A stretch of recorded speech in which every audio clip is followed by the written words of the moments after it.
Assalamu alaikum, dear students. Welcome to the connected classroom. My name is Mr. Sohail and I am your mathematics teacher. आज का जो हमारा lecture है उसमें हम एंगल ऑफ एलिवेशन और एंगल ऑफ डिप्रेशन के जो फर्दर क्वेश्चन हैं उनको सॉल्व करेंगे। हमारा जो लेक्चर होगा वो 6 से लेकर 10 तक के जो हमारे क्वेश्चन है उस पर मुहित होगा और 6 से ऑनवर्ड जो क्वेश्चंस हैं, अब फॉर एग्जांपल अगर हम 6 क्वेश्चन को रीड करें, from the top of the tower of a height 120 metre, एक टावर है जिसकी हाइट 120 मीटर है, angle of depressions of the two boards. अब बेसिकली इसमें आ गई, यानी कि पहले जो 5 क्वेश्चन थे उनमें सिंगल एलिवेशन या डिप्रेशन की बात हो रही थी। जो 6 से ऑनवर्ड क्वेश्चन हैं, टू बोर्ड्स हैं, same side of the tower हैं, at the water level are 60 and 45 और उनके जो एंगल ऑफ कौन से हैं, डिप्रेशंस जो हैं वो 60 हैं और 45 हैं। Find the distance between the boards. ये कुछ इसकी जो डायग्राम है होगी वो कुछ इस तरह की होगी। ये तो टावर हो गया। अब ये जो टावर की सेम साइड है ना, एक बोर्ड यहाँ पे हो गई, दूसरी बोर्ड यहाँ पे हो गई। ये जो पहली बोर्ड है इसका जो एंगल ऑफ डिप्रेशन बन रहा है 60, तो वो अल्टरनेट एंगल की जो डेफिनेशन कल हमने यूटिलाइज की थी उसके मुताबिक 60 यहाँ पे। जो दूसरी बोर्ड है उसका जो एंगल बन रहा है वो एंगल ऑफ डिप्रेशन जो है वो 45 है। इसका मतलब है यहाँ भी 45। We have to find the values, यानी कि उनके दरमियान जो बोर्ड्स हैं उनके दरमियान का जो डिस्टेंस x है, y है, व्हाट्सएवर, वो हमने फाइंड आउट करना है। तो हमारे पास एक राइट ट्राइंगल बन जाएगी। 120 मीटर की हमारे पास क्या है, एक हाइट होगी। तो हम अब इसको बोर्ड पे सॉल्व करते हैं और इसकी सारी जो कैलकुलेशंस हैं वहाँ पे उनको सॉर्ट आउट करेंगे।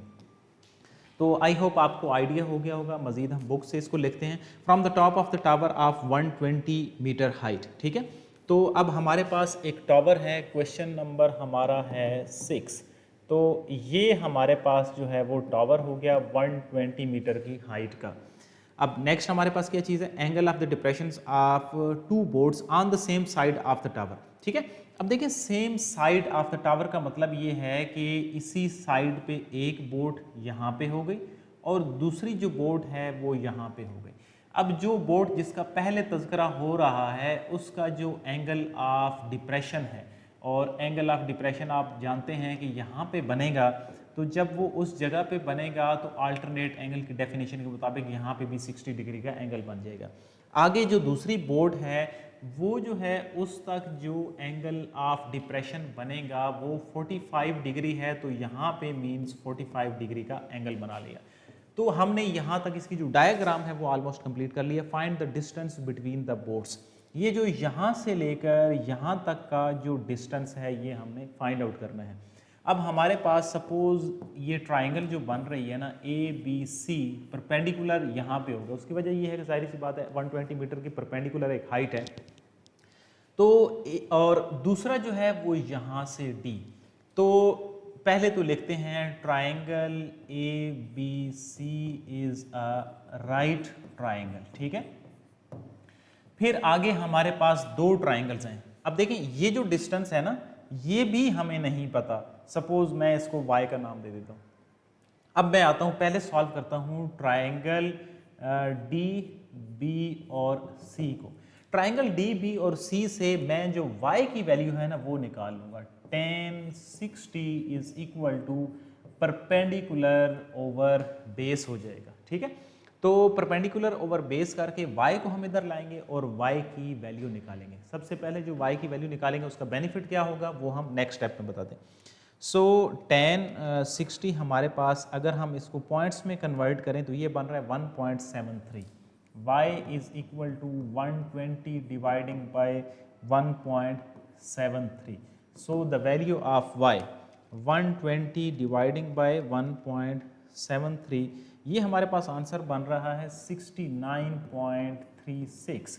अब देखिए इसको हमने फाइंड आउट इसलिए किया है कि हमें बेसिकली x चाहिए, तो y भी तो उसके साथ मिल रहा है ना, कुछ y होगा तो फिर हम x की बात करेंगे ना। अब हम बात कर रहे हैं ट्राइंगल AB और C की, जो हमारे पास बड़ी ट्राइंगल है। अब उसके ऊपर मैं अप्लाई कर रहा हूँ tan 45, वो इक्वल होता है परपेंडिकुलर ओवर बेस, और ये जो बेस है वो AB है इस बड़ी ट्राइंगल की, और वो जो AB बेस है वो x प्लस y के इक्वल है।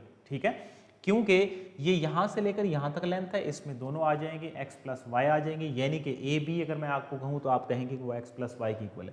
tan 45 1 की इक्वल होता है, तो x प्लस वाई इधर आ जाएगा 120 डिवाइडिंग बाय आप 1 करेंगे तो वो 120 ही रहेगा। अब x और जो y की वैल्यू है वो है 69.36 is equal to 120। x is equal to 120 minus 69.36, x is equal to, हम पॉइंट्स में इसकी वैल्यू निकालते हैं, 120 माइनस 69.36, द वैल्यू इज 50.64 और 51 जो है वो आप कह सकते हैं ये इन बोर्ड्स के दरमियान का डिस्टेंस है x, यानी कि a और d जो डिस्टेंस हो गया। ठीक है, अब नेक्स्ट जो क्वेश्चन है वो इसी से मिलता जुलता क्वेश्चन है, उसमें थोड़ा सा फर्क होगा, शायद ये पूरी जो लेंथ है वो पूछी होगी। तो अब हम आते हैं अपने जो नेक्स्ट क्वेश्चन 7 है उसके ऊपर। ठीक है, तो क्वेश्चन 7 में हम देखते हैं कि हमारे पास क्वेश्चन नंबर 7 के अंदर क्या चीज़ है। ठीक है, मैंने क्या कहा है कि 6 जो क्वेश्चन है उससे मिलता जुलता क्वेश्चन होगा। 2 mens on the opposite side of the tree are in a line with it. एक दरख्त है और जो दो आदमी हैं वो उस दरख्त के अपोजिट साइड पे खड़े हैं, एक इधर खड़ा हुआ है एक इधर खड़ा हुआ है, दरमियान में दरख्त लगा हुआ है। They observe the angle of elevation of the top of the tree are 30 and 60। वो जो टॉप ऑफ द ट्री है इधर वाला जो है वो भी एक मैयर करता है, वो सपोज उसकी 60 आती है, दूसरे की जो मेजरमेंट है वो 30 आती है। The height of tree is 15, find the distance between the man. अब देखिए इसकी जो मैं अगर एनोटेशन यहाँ पे फॉर एग्जांपल ये यहाँ पे ना दरख्त लगा हुआ है सेंटर में और एक आदमी इधर खड़ा हुआ है एक आदमी इधर खड़ा हुआ है टॉप ऑफ द ट्री का, इसने सपोज फाइंड किया 60, उसने फाइंड किया 30 और ये जो हाइट है दरख्त की वो 15 है। यहाँ से लेकर यहाँ तक का जो डिस्टेंस है वो हमने फाइंड आउट करना है। तो देखिए प्रीवियस क्वेश्चन से कनेक्टेड हो गया ना, उसमें आधा डिस्टेंस था, इसमें भी वही दो राइट ट्राइंगल बन रही हैं और हमने पूरा जो डिस्टेंस है वो फाइंड आउट करना है। अब हम इसको बोर्ड के ऊपर सॉल्व करते हैं, इसकी डायग्राम बनाते हैं बुक से पढ़ते हुए। 2 mens on the opposite side of the tree are in line with it. इसका मतलब ये है कि हमारे पास एक दरख्त लगा हुआ है। ठीक है, क्वेश्चन नंबर हमारा है 7। ये यहाँ पे ना एक सेंटर में हमारे पास दरख्त आ गया। ठीक है, और एक आदमी जो है वो यहाँ पे खड़ा हुआ है और दूसरा यहाँ पे खड़ा हुआ है। अब आगे क्या है जी, they observe the angle of elevation of the top of the tree are 30 and 60। For example ये जो है ना, ये जो ऑब्जर्व करता है एंगल ऑफ एलिवेशन वो 30 है, दूसरा जो ऑब्जर्व करता है वो एंगल ऑफ एलिवेशन है 60 और यहाँ से लेकर यहाँ तक हमें अननोन है, हमें नहीं पता। और जो नेक्स्ट हमारे पास इसकी हाइट है, the height of the tree is 15, find the distance between them. अब देखिए यहाँ पे ना जो आपके पास एंगल है 90 का बन रहा है ना, क्योंकि सीधा दरख्त है हमारे पास, ए बी और सी जो है वो बड़ी ट्राइंगल हो गई और डी। ठीक है, अब अगर ए डी सी को आप देखें, फॉर एग्जांपल इसको मैं कह देता हूँ एक्स और ये कह देता हूँ वाई, तो आप x और y कहाँ से निकालेंगे? ए डी सी से x निकालेंगे, बी डी सी से y निकालेंगे, दोनों को ऐड कर देंगे तो वो हमारा इन दोनों के दरमियान का डिस्टेंस होगा। तो कंसीडर करता हूँ, पहले मैं चले मैं यहाँ पे लिख देता हूँ कि मुझे क्या फाइंड आउट करना है। फाइंड ए बी, जो दो लोग हैं, एक आदमी जो यहाँ पे खड़ा हुआ है और जो दूसरा आदमी है वो यहाँ पे खड़ा हुआ है। ठीक है, इन दोनों के दरमियान का जो डिस्टेंस है वो हमें फाइंड आउट करना है। अब ए बी मीन्स हमें फाइंड आउट करना है। मैं पहले ट्राइंगल कंसीडर कर रहा हूँ, ट्राइंगल ए डी और सी को। अब ट्राइंगल ए डी सी में हमारे पास क्या अप्लाई होगा? देखिए कौन सी चीज़ नोन है? मुझे हाइट नोन है और मुझे क्या अननोन है? मुझे बेस अननोन है। इसका मतलब ये है कि tan 30 जो है वो अप्लाई हो सकता है, which is equal to perpendicular dividing by base. ठीक है, अब हम यहाँ से क्या फाइंड आउट करेंगे? यहाँ से हम x की वैल्यू फाइंड आउट करेंगे, x को इधर ले आएंगे और tan 30 जो है वो नीचे डिवाइड होगा। मैं एक ही स्टेप में इसकी जो कैलकुलेशन है वो कर रहा हूँ कि tan 30 इधर नीचे आके 15 से डिवाइड हो गया। 15 dividing by tan 30, the answer in point is 25.98। 25.98। ये स्टेप आपको क्लियर होगा। ये यहाँ पे डिवीजन था, दूसरी साइड पे जाके मल्टीप्लिकेशन और tan 30 डिवाइड। नेक्स्ट हमारे पास जो ट्राइंगल है वो है बी डी और सी। अब बी डी सी में अगेन हम क्या अप्लाई करेंगे? हमारे पास जो नोन चीज़ें हैं उसमें 15 है, अननोन में y है, tan 60 is equal to perpendicular over base. तो अब इसी तरह इसको भी हम डिवाइड करते हैं, 15 dividing by tan 60, the answer is 8.66। ये हमारे पास y की वैल्यू है। हमें क्या चाहिए, हमें a से लेकर b तक का डिस्टेंस चाहिए, means A B is equal to, इसकी इक्वल है x प्लस वाई की इक्वल है। एक स्टेप आपने खुद करना है, आपके पास जो x की वैल्यू है वो भी मौजूद है, आपके पास जो y की वैल्यू है वो भी मौजूद है, दोनों को आप ऐड करेंगे तो ये इन दो लोगों के दरमियान का जो डिस्टेंस होगा वो मौजूद होगा। आई होप ये क्वेश्चन आपको क्लियर है। नेक्स्ट क्वेश्चन पे हम आते हैं। नेक्स्ट जो हमारे पास 8 क्वेश्चन है। अब 8 क्वेश्चन में जो डायग्राम है वो थोड़ी सी रेसिप्रोकल में बनेगी, यानी पहले क्या था, हम जो ज़मीन थी उसको बेस कंसिडर कर रहे थे। अब हमारे पास डिफरेंट क्या है कि from the top of the tree, अब एक मतलब दरख्त है उसकी टॉप की बात हो रही है। टॉप ऑफ द ट्री है, the angles of the elevation and the depression of the top and the bottom of the building are 30 and 45। दूसरी साइड पे एक बिल्डिंग लगी हुई है। अब पहली तो जो चीज़ इसको कंप्लीट अगर हम पढ़ें तो the height of the tree is 12, find the height of the building and distance between the tree and the building. अब इसमें दो चीज़ें हैं, एक हमारे पास क्या चीज़ है, क्वेश्चन नंबर है हमारे पास 8, एक साइड पे हमारे पास एक दरख्त लगा हुआ है, यहां पे दरख्त है, ठीक है। अब जो इसकी दूसरी साइड है, दूसरी साइड पे एक बिल्डिंग है, यहां पे इस जगह पे बिल्डिंग एक बनी हुई है। अब इसको क्या करते हैं, हम दो कलर्स में कर देते हैं कि आपको क्लियर हो। एक मिनट। अब जो दोनों की बेस होगी वो तो सेम होगी ना, जहां से दरख्त जमीन के साथ लगा हुआ है वहीं पे ही बिल्डिंग होगी, लेकिन फ़र्क कहाँ पे आ रहा है, फ़र्क है कि इसकी जो टॉप है ना वो थोड़ी सी ज़्यादा है, जो दूसरी साइड की हमारे पास बिल्डिंग है उसकी टॉप ज़्यादा है। अब क्या डाटा गिवन है, angle of elevation and depression of the top and bottom of the building. अब पहले किस चीज़ की बात हो रही है, टॉप की बात हो रही है। इसका मतलब ये है कि जो बिल्डिंग की टॉप है वहाँ पे अगर दरख्त के ऊपर चढ़ के देखा जाए तो वो एंगल बनता है 30 डिग्री का, एलिवेशन जो बनता है। फिर है और जो डिप्रेशन है वो है 45 डिग्री का। अब डिप्रेशन किसकी तरफ है, नीचे की तरफ है, यानी कि उसके कॉर्नर की तरफ देखेंगे, यहाँ पे जो है ना वो फ्रंट पे बनेगा 45 डिग्री का डिप्रेशन एंगल। अब ये जो 45 डिग्री का वहाँ पे बन रहा है तो इसका मतलब ये है कि वो यहाँ पे भी बन रहा है, तो हमने इनको कनेक्ट कर दिया। अब मजीद हमें क्या डाटा गिवन है, if the height of the tree is 12, इसका मतलब है अगर मैं इनको नाम दे दूँ ए और बी का, तो जो ए बी हमारे पास हाइट है वो 12 है। अब क्या फाइंड आउट करना है, find the height of the building. अब जो हाइट ऑफ द बिल्डिंग है वो हमारे पास कंप्लीट होगा सी डी के इक्वल होगा, एक चीज़। Second thing is and the distance between the tree and building. ये जो x है ये हमारे पास अननोन है। अब अगर आप इस पर गौर करें तो आपके पास ये भी राइट ट्राइंगल्स ही बन रही हैं, क्योंकि दरख्त हमारे पास सीधा लगा हुआ है, ये परपेंडिकुलर यहाँ पे होगा। एक हमारे पास जो राइट ट्राइंगल बन रही है वो बन रही है ए सी और बी, और जो दूसरी ट्राइंगल है वो कौन सी बन रही है, यहाँ पे डी पॉइंट है तो ये ई पॉइंट है, वो है बी ई और डी, क्योंकि आगे जाके जो बिल्डिंग है यहाँ से भी आगे वो परपेंडिकुलर ही है, तो दूसरी हमारे पास राइट ट्राइंगल है वो यहाँ से यहाँ तक बन रही है। अब पहले हमने क्या फाइंड आउट करना है, हमने फाइंड आउट करना है सी से लेकर ए तक का डिस्टेंस।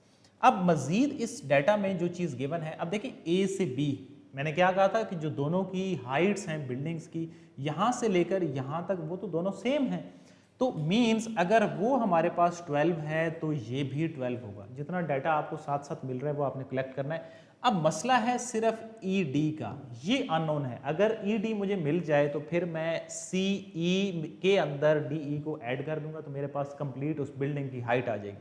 बट पहला काम कौन सा है, distance between the tree and the building. कौन सी ट्राइंगल है हमारे पास, हम ट्राइंगल ले रहे हैं ट्राइंगल सी ए बी। ये कौन सी ट्राइंगल, राइट ट्राइंगल है। इसमें हमारे पास है tan 45 is equal to perpendicular dividing by base. उसकी रीज़न क्या है कि हमारे पास दो चीज़ें नोन है, एक अननोन है। अगर हम x को इधर ले आएँ तो 12 tan 45 जो होता है वो 1 के इक्वल होता है, x की जो वैल्यू है वो 12 है। इसका मतलब है कि ये जो अननोन हमारे पास x था, जो ट्री से लेकर बिल्डिंग के तक के दरमियान जो डिस्टेंस है, इसको मैं कह देता हूँ कि ये CA है, वो हमारे पास फाइंड आउट हो गया। अब देखिए, अगर ये CA हमारे पास 12 है तो E से लेकर B तक का भी डिस्टेंस दोनों आपस में पैरेलल एंड इक्वल हैं। इट मीन्स ये भी हमारे पास 12 ही होगा। अब ये हमें क्यों चाहिए? ये हमें हमारी नेक्स्ट जो राइट ट्राइंगल है उसके लिए चाहिए, ट्राइंगल BE एंड D के लिए। अब इससे हम क्या फाइंड आउट करेंगे? ये जो अननोन है ED वो फाइंड आउट करेंगे। यहाँ से हमारे पास बन रहा है tan 30 is equal to perpendicular, उसको हमने क्या नाम दिया हुआ है? ED का नाम दिया हुआ है, डिवाइडिंग बाय बेस। अब tan 30 के साथ हम यहाँ पे 12 को मल्टीप्लाई करेंगे। tan 30 इसके साथ 12 को हमने मल्टीप्लाई किया तो आंसर हमारे पास आ रहा है 1 point something. tan 30 multiply, sorry अलग अलग इनको करना पड़ेगा। tan 30 की वैल्यू हमारे पास है 0.57, इसके साथ 12 को मल्टीप्लाई करते हैं, ये बन रही है 6.92। अब इसमें एक और चीज़ है कि जब आप कैलकुलेटर से फाइंड आउट करेंगे, आपने दोनों को इकट्ठा मल्टीपल नहीं करना, यानी कि tan 30 मल्टीप्लाई 12 नहीं करेंगे। उसकी रीज़न क्या है कि जब आप tan 30 मल्टीप्लाई 12 इकट्ठा करेंगे तो वो 12 को भी एंगल के अंदर ही काउंट कर देगा और उसकी जो वैल्यू आएगी वो लेस आएगी। आपने क्या करना है? tan 30 की पहले वैल्यू लिखनी है और फिर उस आंसर के साथ आपने 12 को मल्टीप्लाई करना है। अब ये हमारे पास ED है। क्या फाइंड आउट करनी थी? हमने फाइंड आउट करनी है C से लेकर D तक, CD which is equal to CE plus ED। अब जो CE है वो तो ऑब्वियस था, जो हमारे पास डायग्राम थी 12 के इक्वल था। और नेक्स्ट हमारे पास है 6.92। ये कौन सी हाइट आ गई? ये बिल्डिंग की हाइट आ गई विच इज़ 18.92 मीटर। तो हमने इसमें दो जो अननोन चीज़ें थी वो फाइंड आउट करनी थी। एक हमारे पास CA यानी कि दरख्त और बिल्डिंग के दरमियान का फासला, और दूसरा CD यानी कि जो बिल्डिंग की कंप्लीट हाइट है वो हमने फाइंड आउट करनी थी। अब हम आते हैं अपने नेक्स्ट क्वेश्चन की तरफ। नेक्स्ट हमारा जो क्वेश्चन है उसमें भी इसी तरह दो चीज़ों की बात है, बट डाटा थोड़ा सा चेंज है। क्या चेंज है? इसमें डायरेक्टली जो एंगल है वो गिवन नहीं है, tan की फॉर्म में एंगल दिया हुआ है। लास्ट अगर आप इसकी लाइन पढ़े तो tan alpha is equal to 2/5। पहले क्वेश्चन सारे देखें तो उनमें आपके पास डायरेक्टली कोई ना कोई एंगल दिया होता है, जिसमें 30 है, 45 है, 60 है, whatsoever. From a point A on a ground, आप ग्राउंड के ऊपर खड़े हैं, A पॉइंट है at a distance of 200 metre, और जो 200 के फासले पे आप ग्राउंड पे हैं। The angle of elevation of the top of the tower is alpha. अब इसको ना थोड़ा सा आपने अंडरस्टैंड करना है कि आप किस जगह पे हैं और आपकी बिल्डिंग कितने फासले पे है। From a point A on ground, it means यहाँ पे कोई पॉइंट A है ग्राउंड के ऊपर, और जो बिल्डिंग है जाहिर सी बात है, अब बिल्डिंग अटैच तो नहीं हो सकती। बिल्डिंग जो है वो इस आदमी से 200 मीटर के फासले पे है। ओके, हमने बिल्डिंग यहाँ पे, अब इस जगह पे बिल्डिंग है, और जो बिल्डिंग का एंगल ऑफ एलिवेशन बन रहा है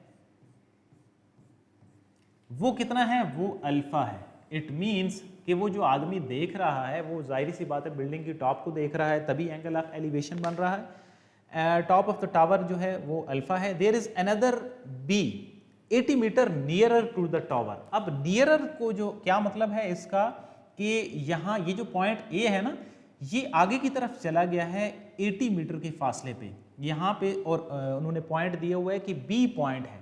चलें, यहाँ पे जो B पॉइंट है और A से B उसने 80 मीटर बिल्डिंग के मजीद करीब चला गया। आदमी यहाँ पे खड़ा था, अल्फा एंगल उसने एलिवेशन किया, फिर उसने 80 मीटर का डिस्टेंस कवर किया, बिल्डिंग के करीब चला गया। अब बिल्डिंग के करीब जाके उसने क्या बनाया है? The angle of elevation of the top of the tower from the B is beta. फिर B पॉइंट पे जाके उसने दोबारा जो बिल्डिंग की टॉप है उसको देखा तो एंगल उसके बन रहा था बीटा। नेक्स्ट हमारे पास क्या डाटा है? If tan alpha is equal to 2, if के बाद जो डाटा होता है वो गिवन डाटा होता है। अब हमारे पास जो गिवन चीज़ है वो है tan alpha. is equal to 2/5, find the height of the tower and the value beta। एक तो हमने हाइट ऑफ द टावर निकालनी है, AD निकालनी है, और दूसरा ये जो बीटा एंगल है ये निकालना है। हमारे पास जो डाटा है, एक तो ये राइट एंगल है और दूसरा हमारे पास जो tan अल्फा है वो 2/5 है। बट जो हमारे पास ये 200 है ना, इससे हमें काफ़ी सारी चीज़ें मिल जाती हैं। क्या चीज़ मिल जाती है? देखिए, अगर A से B तक 80 है, इट मीन्स B से लेकर A तक फिर पीछे 120 रह जाएगा। वजह, टोटल जो डिस्टेंस है, सॉरी इनको पॉइंट्स को मुझे यहाँ पे A, ये B, और चलें इसको मैं जो है वो C का नाम दे देता हूँ। अब क्या चीज़ है, A से लेकर B तक हमारे पास अगर 80 के इक्वल है, तो B से लेकर C तक हमारे पास 120 है। रीज़न क्या है? क्योंकि A से लेकर C तक जो हमारे पास लेंथ है वो हमारे पास गिवन है विच इज़ 200। तो 80 अगर उसने करीब चला गया तो पीछे हमारे पास 120 रह गया। हमें क्या फाइंड आउट करना है इसके अंदर डाटा में? एक तो हमें CD फाइंड आउट करना है, यानी कि height of the tower find out करनी है। फिर नेक्स्ट हमें जो फाइंड आउट करना है वो बीटा एंगल फाइंड आउट करना है। हमारे पास दो राइट ट्राइंगल है, कौन कौन सी? एक AC और D, और दूसरी राइट ट्राइंगल कौन सी है? BC और D। इन दो राइट ट्राइंगल से हमें डायरेक्ट CD और एंगल बीटा मिल सकता है। कैसे? हम अपनी पहले ट्राइंगल कंसीडर करते हैं, ट्राइंगल AC और D को। कौन सी चीज़ लेंगे? जो हमें अननोन है। अननोन क्या चीज़ है? CD अननोन है। तो tan alpha is equal to CD dividing by A से लेकर C तक कंप्लीट जो लेंथ होगी वो आएगी, वो हमने लिख दी। अब इसमें कौन सा डाटा है हमारे पास? अब ये तीन चीज़ें हैं, दो हमें नोन होनी चाहिए। एक tan अल्फा 2/5 हमें डायरेक्ट गिवन है, तो इसकी जगह पे हम लिखेंगे 2/5 is equal to CD dividing by AC which is equal to 200। तो हमारे पास CD की जो लेंथ है वो आ जाएगी। कैसे आएगी? ये 200 को दूसरी साइड पे जाके मल्टीप्लाई कर दें, 400 dividing by 5 is equal to CD। तो हमारे पास जो CD की वैल्यू आ रही है वो इक्वल आ रही है 80 के। इसका मतलब है जो बिल्डिंग की हाइट है वो हमारे पास है 80 मीटर। एक चीज़ क्लियर हो गई। अब आते हैं दूसरी चीज़ पे। दूसरी चीज़ है हमारे पास जो अननोन वो बीटा की इक्वल है, वो कैसे आ सकती है? अगेन tan अप्लाई होगा। मैंने एक्सरसाइज के स्टार्ट में कहा था कि इसमें मैक्सिमम जो अप्लाई होता है वो tan अप्लाई होगा। ऐसा नहीं है कि साइन और कॉज अप्लाई नहीं हो सकते। हमें क्योंकि ज़्यादातर जो डाटा एक्सरसाइज के मुताबिक गिवन है वो या तो ये गिवन है या ये फाइंड आउट करना है, और या ये गिवन है या फिर ये फाइंड आउट करना है। क्योंकि ज़्यादातर किस चीज़ की बात हो रही है? बिल्डिंग्स की बात हो रही है, ट्रीज़ की बात हो रही है, तो ज़्यादा डाटा किसकी है? हाइट की बात है और बेस की बात है। अदरवाइज अगर हमें यही चीज़ फाइंड आउट करनी होती तो फिर हम tan की बजाय क्या अप्लाई करते? साइन अप्लाई करते, perpendicular dividing by hypotenuse. So tan beta किस चीज़ की अब बात हो रही है यहाँ पे? ट्राइंगल BC और D की। ट्राइंगल BC और D के अंदर tan बीटा किसकी इक्वल होगा? हमारे पास होगा CD डिवाइडिंग बाय BC के। अब हमारे पास क्या फाइंड आउट करना है? B अगर बीटा फाइंड आउट करना है तो बीटा इज इक्वल टू हो जाएगा tan inverse CD which is equal to 80 dividing by 120। So आप क्या कर सकते हैं? कैलकुलेटर से इसको डायरेक्ट फाइंड आउट कर सकते हैं। हम tan इनवर्स की वैल्यू है तो shift tan 80 dividing by 120, the answer is 33.69। 33.69 degree भी आप कह सकते हैं। बीटा को आप 34 डिग्री भी काउंट कर सकते हैं अगर हम इनको राउंड ऑफ करेंगे तो। सो ये था हमारा क्वेश्चन नंबर 9, जिसके अंदर हमारे पास जो डाटा मुख्तलिफ क्या चीज़ है कि डायरेक्ट एंगल गिवन होने की बजाय हमें उसकी tan अल्फा की वैल्यू गिवन है। ठीक है, डायरेक्ट वैल्यू आप सब्स्टिट्यूट करेंगे, उसके आप अकॉर्डिंग अपना जो अननोन चीज़ है वो फाइंड आउट कर सकते हैं।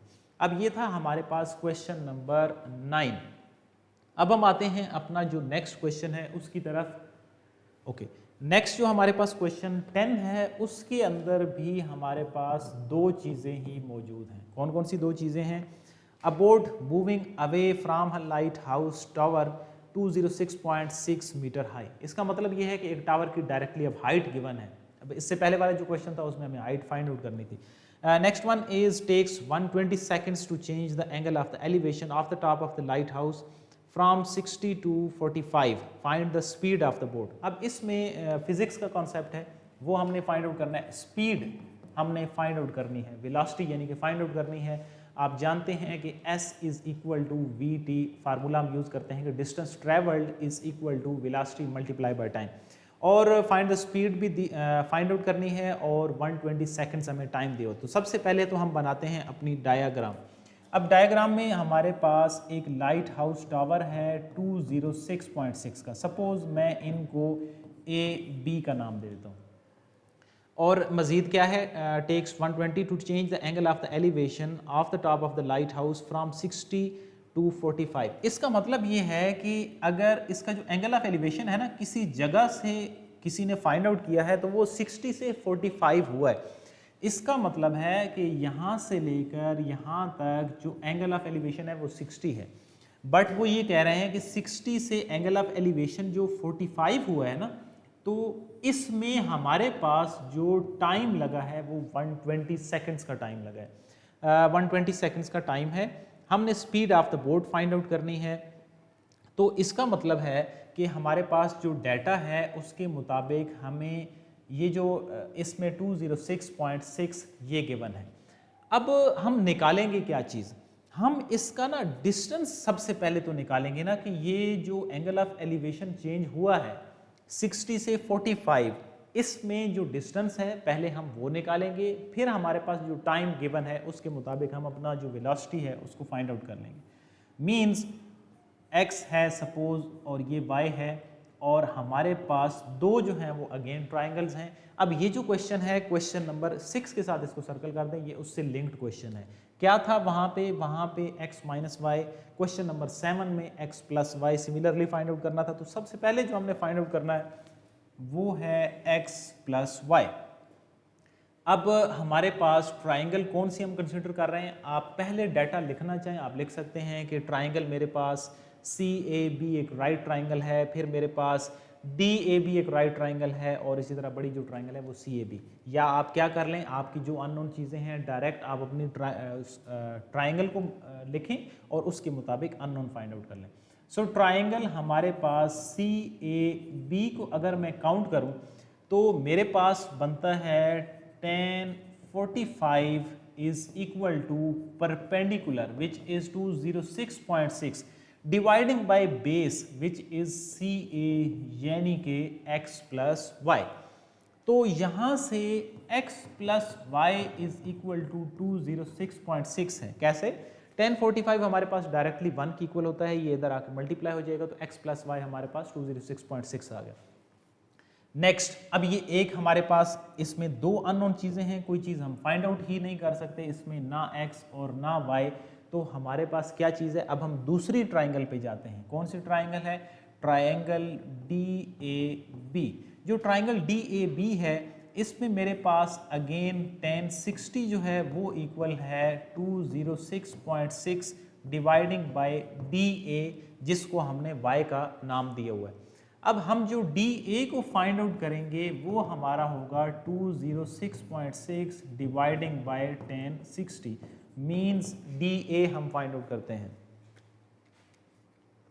206.6 dividing bye 1060। The answer is 119.28। अब ये जो DA है ये हमारे पास y की वैल्यू है। अब इसको मैं एक नाम दे देता हूं इक्वेशन नंबर 1 का।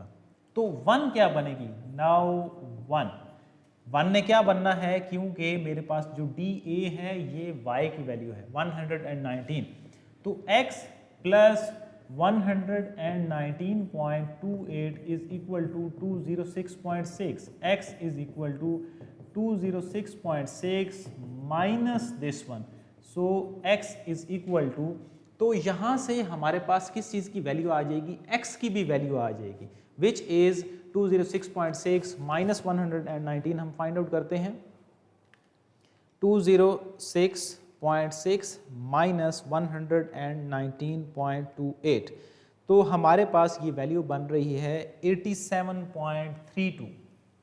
जो x की वैल्यू है वो है 87.32 और यही हमारे पास एक बेसिक चीज़ है जो हमें रिक्वायर्ड है, क्योंकि आपने अगर क्वेश्चन की स्टेटमेंट पढ़े तो वहाँ पे लिखा हुआ है कि जो इसको इस दौरान यानी कि एंगल ऑफ एलिवेशन यहाँ 60 से 45 बनने में जितना टाइम लगा है वो आपने फाइंड आउट करना है। मींस फिर यही हमें डिस्टेंस भी तो चाहिए होगा ना, x जिसके दरमियान टाइम लगा है यहाँ से यहाँ तक की उसने जो बात है वो नहीं की है। यहाँ पे कोई आदमी तो खड़ा था, उसने 60 का एंगल बनाया, फिर इधर से लेकर इधर तक आने में जो उसको टाइम लगा था वो 120 सेकंड्स का टाइम लगा था और जो एंगल ऑफ एलिवेशन था फिर वो 45 हो गया। तो x is main thing, x हमारी रिक्वायरमेंट है जो हमें डिस्टेंस चाहिए था। 120 का हमारे पास टाइम है, तो आप जानते हैं कि s इज इक्वल टू किसकी इक्वल होता है, vt की इक्वल होता है और s ओवर t जो है वो v की इक्वल होता है। अब s क्या चीज़ है, x है 87 जिसने हमें इन दो के दरमियान चेंज होने में जितना टाइम रिक्वायर्ड था। So 87.32 dividing by 120 is equal to v, तो हमारे पास वेलोसिटी मीटर पर सेकंड में आ जाएगी जो आपने खुद से लिखनी है कि वेलोसिटी का यूनिट क्या होता है, metre per second. 87.32 dividing by 120 आप करेंगे, जो आंसर आएगा उसको आपने मीटर पर सेकंड लिख देना है और खुद से ये लिखना है कि वो कितने पॉइंट में वेलोसिटी आ रही है। ये तो आप डायरेक्ट कैलकुलेटर से डिवाइड करके उसको लिख सकते हैं। सो ये था हमारा क्वेश्चन नंबर 10। हमने आज जो सॉल्व किए हैं वो क्वेश्चन नंबर 6 से लेकर 10 तक सॉल्व किए हैं। इसी के साथ हमारी जो 6.5 है ये एक्सरसाइज कंप्लीट हो जाती है। आपका जो होमवर्क है वो है कि आपने इसकी जो एग्जाम्पल है वो आपने सॉल्व करनी है ताकि आप अपने डायग्राम को खुद से कंस्ट्रक्ट करें और आपको क्वेश्चन अंडरस्टैंड हो। So see you in the next class with next topic. Till then अल्लाह हाफिज़।